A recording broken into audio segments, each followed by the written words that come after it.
بالجنب وابن السبيل وابن السبيل وما ملكت أيمانكم إن الله لا يحب من كان مختالا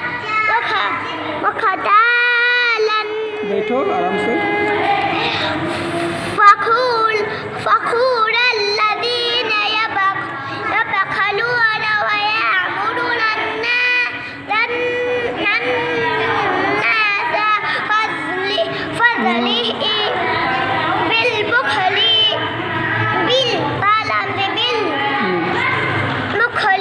ويكتمون ما آتاهم الله من فضله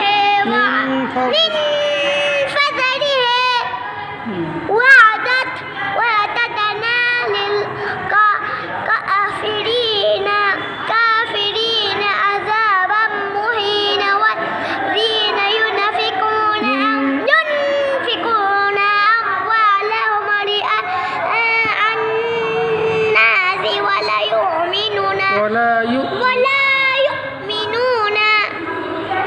بالله ولا باليوم الآخر ومن يكن الشيطان له قرين فساء قرين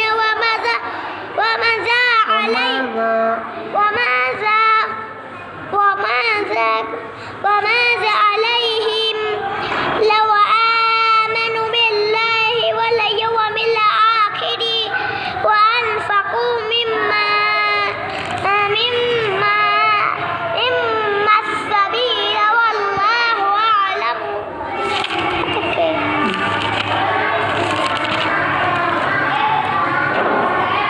अच्छा छोड़ के गए थे यहाँ से رزقهم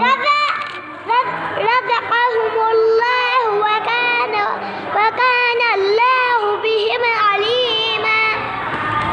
صدق الله बोलो.